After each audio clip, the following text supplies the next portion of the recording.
Good afternoon.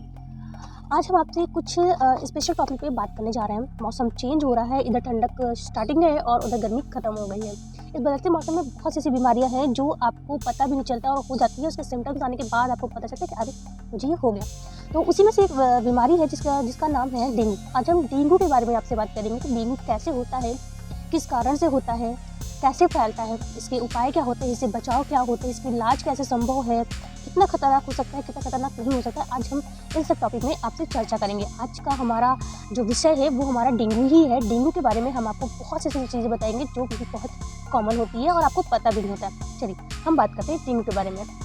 सबसे जरूरी जो होता है ये एक रक्त प्रवाह के माध्यम से ही फैलता है। आज आपको काटा है उसमें एडीज मच्छर ने, कल इसको काटा, परसों उसको काटा, ऐसे ये फैलता जाता है। चलिए ये हो गया बात। अब इसके हम लक्षण की बात करते हैं।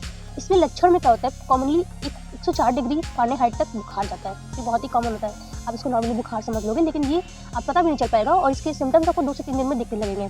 और होता है कि बॉडी पेन बहुत ही ज़्यादा होता है, मसल्स पेन और हड्डियों में पेन भी बहुत ज़्यादा होता है।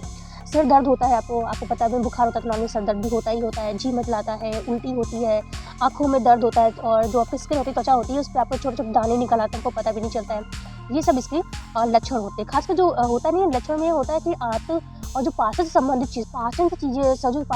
चीज़ें होती हैं वो आपको ज़्यादा उसी से ज़्यादा पता चलता है कि हाँ मुझे ये लक्षण हो सकते हैं। तो ये जो लक्षण मैंने बताए हैं, अगर आपके अंदर कोई भी ऐसे सिम्टम्स है तो प्लीज़ अपने डॉक्टर से कॉन्टैक्ट करें और मिलने की कोशिश करें और ये पहचाने के लिए आपको टेस्ट करवाएं कि ये डेंगू है या नहीं है। डेंगू, जिसे हम लोकल की भाषा में, आम भाषा में हड्डी तोड़ बुखार कहते हैं। डेंगू एक वायरस होता है जिससे ये फ्लू या बीमारी हमारी होती है। जैसे लोकल भाषा में बताया कि लोकल भाषा में इसे हड्डी तोड़ बुखार भी कहते हैं। डेंगू जो है वो एडीज नामक मच्छर से फैलता है। अब ये कैसे फैलता है मच्छर से, वो भी मैं बताती हूँ आपको। एडीज मच्छर जो है, जो कोई संक्रमित व्यक्ति होता है जिसको पहले से ही ये डेंगू वायरस होता है जिसके बॉडी में, वो मच्छर जो एडीज मच्छर होता है वो उसको काटता है, इस इंसान को काटता है। अब जो इंसान संक्रमित ऑलरेडी होता है उसका जो संक्रमण होता है वो उस मच्छर में जाता है।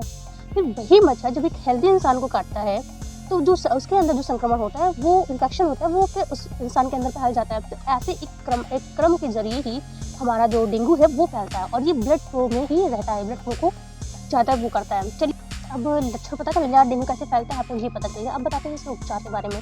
तो नॉर्मली इसको आप डॉक्टर के पास जाते हैं तो डॉक्टर आपको इससे संबंधित चीज़ें देता है और पीसीएम टैबलेट भी, एंटीबायोटिक्स वो देता है।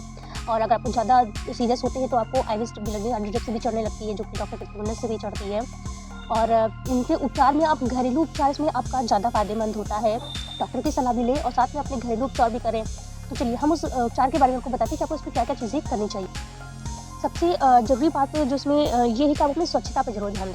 डेंगू अगर होता है तो वो कहीं ना कहीं आपकी स्वच्छता, जैसे आप डेली नहाएं, अगर आपको नहाने का मन नहीं है तो अपनी बॉडी को डिटॉल डालकर सैनिटाइज करें, मतलब स्पंज से अपने आप को साफ रखें। हैंड वॉश का यूज़ करते रहें, गंदगी से बचें।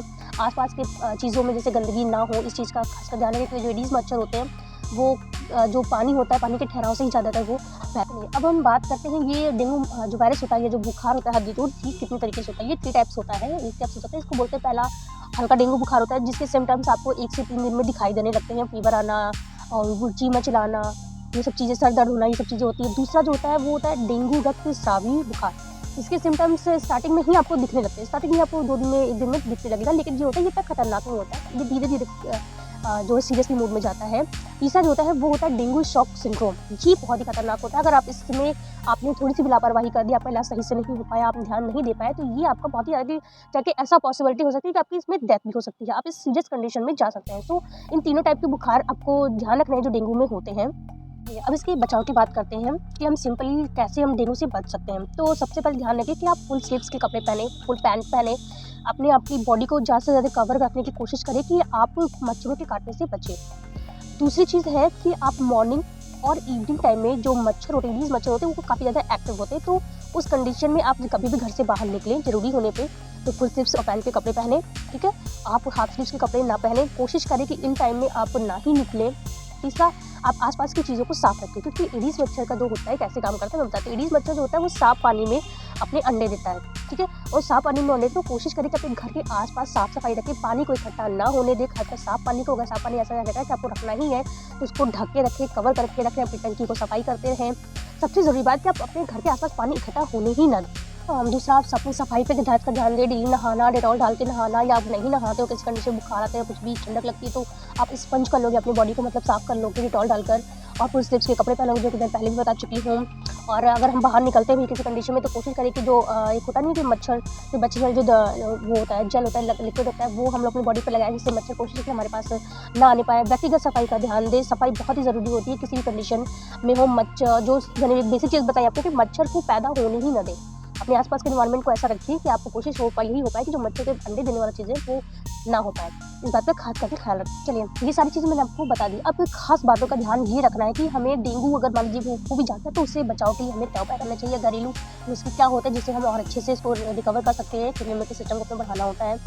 डेंगू जब हो जाता है होने में, या हल्का भोजन करना चाहिए, आहार जो है हमें हल्का लेना चाहिए। दोपहर में चावल खा सकते हैं, रात में चावल नहीं खाना चाहिए।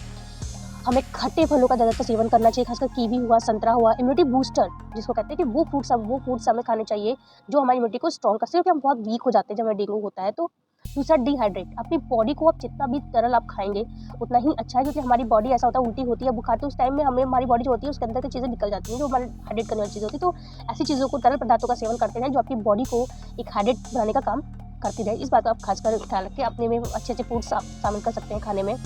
सबसे ज़रूरी बात, सबसे बहुत ही ज़्यादा इंपॉर्टेंट बात होती है प्लेटलेट्स। हमारी बॉडी में जो प्लेटलेट्स होती है वो हमारे रक्त का थक्का जमाने का काम करती है, तो प्लेटलेट्स डेंगू में घट जाते हैं। तो उसको ऐसी चीज़ों का सेवन करें जिससे प्लेटलेट्स बढ़ते रहें हमारी बॉडी के, जैसे चुकंदर का जूस हमारे लिए बहुत फ़ायदेमंद होता है। गेहूँ की जो घास होती है उसका जो जूस बनता है वो हमारे प्लेटलेट्स बढ़ाने में बहुत ज़्यादा असरदार होता है। ये बहुत अच्छी चीज़ है, इसको ध्यान रखें। पपीते का जो पत्ता होता है उसका रस, वो तो बहुत ही ज़्यादा इंपॉर्टेंट होता है, बहुत ही अच्छा रोल हमारे लीवर के लिए वो अच्छा होता है। तो आप पपीते का जूस अपने अपने दैनिक में शुरू कर सकते हैं। और संतरे का रस आप खा सकते हैं प्लेटलेट बढ़ाने के लिए। सबसे ज़रूरी होता है प्लेटलेट बढ़ाना, जिसको मैंने आपको बताया। और अगर जो है तुलसी के पत्ते हुए, तुलसी के पत्ते को पानी में उबाल कर पीना चाहिए। तुलसी का पत्ता प्लस काली मिर्च आपको पानी में उबाल कर पीना होगा। मेथी की पत्तियाँ बहुत ज़्यादा फ़ायदेमंद होती हैं। और जो मैंने सबसे ज़्यादा नारियल पानी बताया वो बहुत इंपॉर्टेंट होता है। जूस जितना भी आप ले पाएँ उतना अच्छा हो बॉडी के लिए, जो इम्यूनिटी बूस्टर के सारे काम करते हैं। सबसे ज़रूरी बात प्लेटलेट्स होती है, तो इस बात का ख्याल रखें। पपीते का जूस और जो गेहूँ की घास का जूस होता है, ये दोनों प्लेटलेट्स बढ़ाने में बहुत ही ज़्यादा असरदार होता है। तो अगर कोशिश करें कि इनको आप, डेंगू अगर हो जाता है आपको, तो आप इन चीज़ों को लें। चलिए, अब आगे हम बात करते हैं जो प्लेटलेट बढ़ाने के लिए हमें जो इंपॉर्टेंट फूड्स में आते हैं वो है मूँगफली, राजमा, संतरे का रस। इन चीज़ों का भी आप बराबर से खाते पीते रहें। सबसे ज़्यादा है सिंपल डाइट लें, अपनी डाइट को इग्नोर ना करें, क्योंकि इम्यूनिटी आपको बूस्ट करनी होती है, बढ़ानी होती है। और लीवर, डेंगू में क्या होता है, जो लीवर होता है हमारा, वो लीवर बढ़ जाता है। तो बढ़ने में क्या होता है, वो हमारी जो बॉडी में पानी होता है वो पानी हमारे लीवर में स्टोर होने लगता है, जिससे जो पानी की ज़्यादा हो जाता है तो हमें लीवर से क्या होता है, उल्टी होने लगती है, जी मचलाने लगता है, ये सब चीज़ें हो जाती है। तो लीवर का भी इसमें कुछ ना कुछ जो होता है। तो और इन बातों का ध्यान रखें आप, लीवर को कैसे आप मेंटेन रख सकते हैं। और प्लेटलेट्स बढ़ाने वाला मैंने बता ही दिया आपको कि वो बहुत ज़्यादा इंपॉर्टेंट रोल अदा करता है। चलिए, आज हम घरेलू उपाय के बारे में इसकी बात करते हैं। इसमें नीम का पत्ता जो होता है, वो अर्क जो होता है नीम के पत्ते का, वो डेंगू में बहुत ज़्यादा फ़ायदेमंद होता है। इस बात का आप ध्यान रखें। इससे पहले मैंने आपको बता ही दिया था कि आप पपीता बहुत ही ज़्यादा इंपॉर्टेंट रोल अदा करता है आपकी डेंगू के पीरियड में, तो आप पपीते का जूस लें। कालमेघ एक होता है, एंडोग्राफिक्स पेनिकुल्टा एक पत्ता होता है, वो बहुत ज़्यादा फ़ायदेमंद होता है आपका डेंगू में। उसको अगर मिल सकता है तो आप उसका यूज़ करें। दूधी अस्थमा घास एक होती है, वो जड़ी बूटी का काम करती है, जो कि सिर्फ जल्दी नहीं मिलती है, लेकिन अगर आपको मिल जाती है तो आप इसके पत्तों को पेस्ट बनाकर आप इसको ले सकते हैं। गुड़ची होता है, गुड़ची बहुत फ़ायदेमंद होता है। करेला होता है, तुलसी होता है, काली मिर्च होता है। तो आप इसको पूरी मतलब हर तरीके से ना लेके, लेकिन थोड़ा थोड़ा अमाउंट में आप इसको रोज़ाना 1-2-3 करके अगर आप लेते हैं तो बहुत ज़्यादा फ़ायदेमंद होता है डेंगू में आपको। तो आप इन सभी बातों का ख्याल रखें और स्वस्थ रहिए, मस्त रहिए। Thank you.